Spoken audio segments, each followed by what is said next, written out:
Hello everyone and welcome to my home. This is episode 6 of Broken Mods,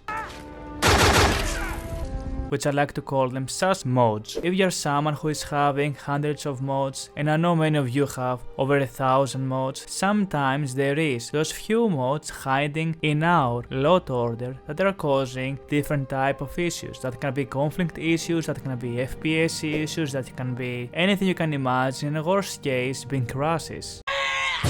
I want you to relax, grab your coffee, grab your cup of tea, get your sweet roll, and follow me as we dwell deep into the Nexus to search the next 10 sus mods that you should be careful about. Before we start, I have a message for our sponsors, that is you guys. Only 9.2% of people who are watching my videos are actually subscribed. Subscribe now and get a sweet roll for free. If you like those type of videos, feel free to leave a like or subscribe. It helps me find my audience in the matrix we call YouTube. Thank you so much for watching and thank you for your time. I am going to cheat my way in this one and I will start with two modes, TK Recoil and the next mode, TK HitStop. Another extra is the stop on slash HitStop effect, so there is a bunch of those and you don't have to get any, just get precision running, which has all of those effects working together. I see many people running both precision, TK stop and recoil at the same time, and they're having issues resulting into combat lag. I will recommend you guys to remove them and you won't have to deal with combat lag anymore. Follow me to the next mode. A very known criminal when it comes to Skyrim of causing crashes is this one. We do have his description. Can we take that? Let's take his description.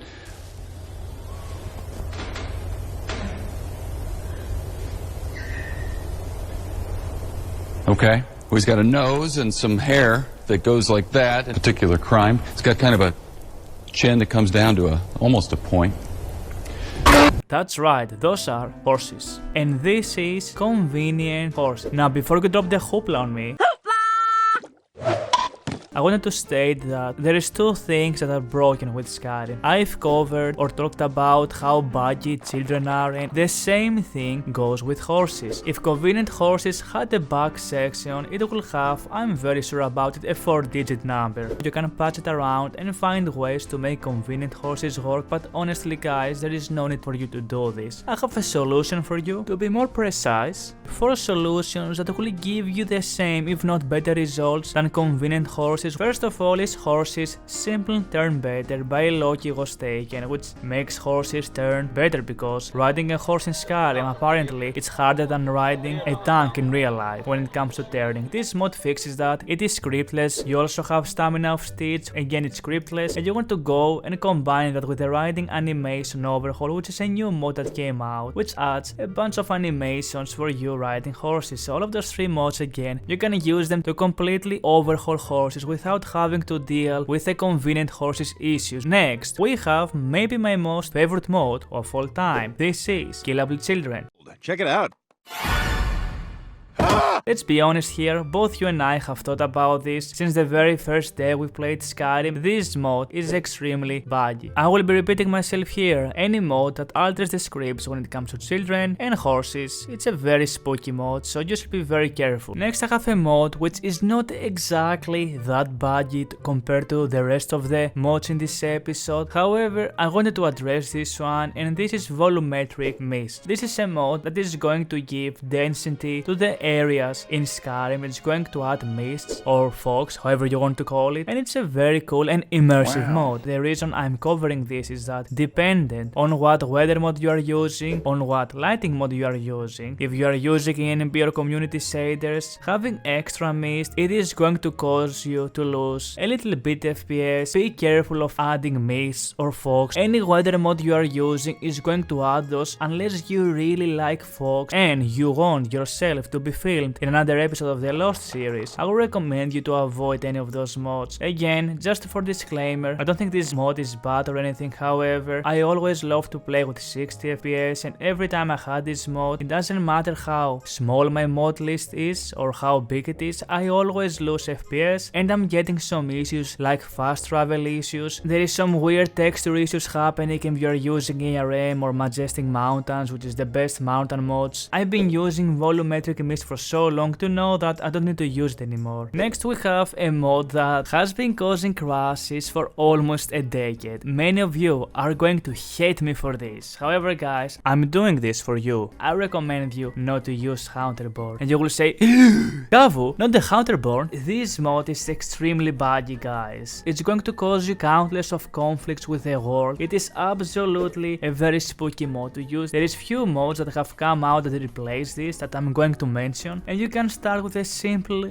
haunting overhaul. It is a beautiful mod that keeps getting updates. It is very similar with Hunterborn, but the difference is, first of all, it adds so many features like you carrying animals on your shoulders and doing anything you want, and also it removes all of the crashes and bugs Hunterborn has. So if you like hunting, if you want to turn Skyrim into Red Dead Redemption, I will 100% recommend you. If there is one mod that I could try and convince you to remove from your lot order, it will be to remove Hunterborn. Next, we have a very big mod that came back from the ancient times. You have heard it before. This is Falskaar. This is a mod that adds a huge DLC type of world. This mod guys has been known to be extremely buggy, and it was one of you, the handsome viewers, who recommended me to post this in one of the videos. Falskaar was, and correct me if I'm wrong, the very first custom DLC type of mod we've ever got. This mod that you're looking here was the pioneer, was the top G. The Matrix has attacked me.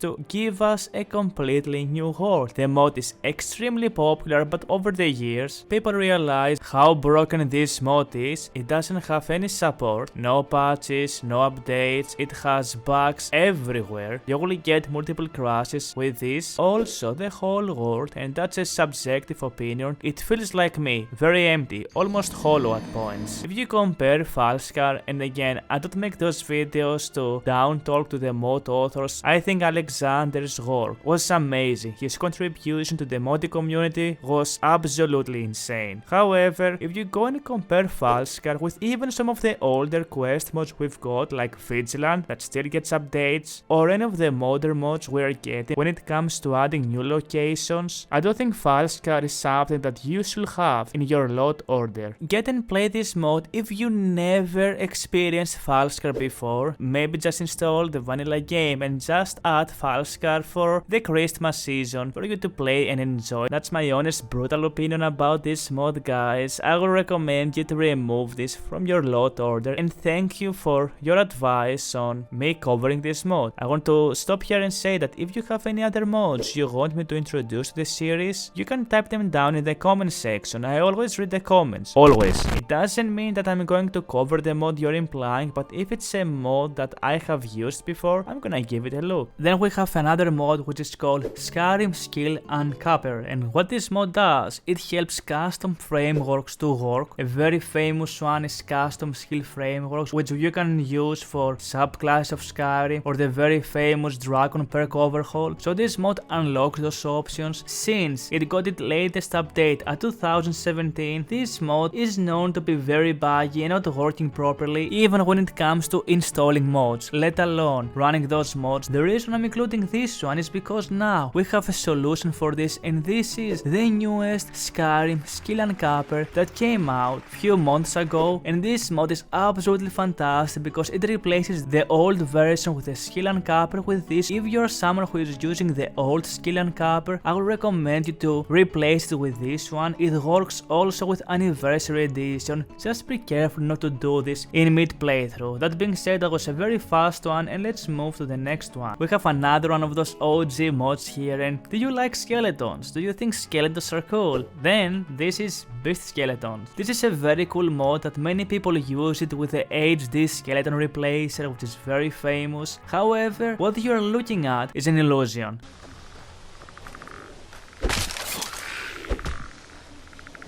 What the fuck is this piece of shit? This is a very old mod of Prometheus. Kulharin, if I can pronounce it correctly, has remade this mod that now it works with all of the patches for all of the different mods that exist on the Nexus. You usually replace the old Beast Skeleton with the newest Beast Skeleton Revised, which is going to work with pretty much anything you want to name. Drauk overhaul improvements, HD skeletons, unique skulls, and lastly, I want to talk about something that's very big when it comes to Skyrim, that we make mistakes. I make mistakes mistakes all the time. Stupid fucking mistakes, man. Not only on those videos, and more specifically, let's talk about NPCs. I don't know, a lot of people would say the action, but for me it's the stillness, you know?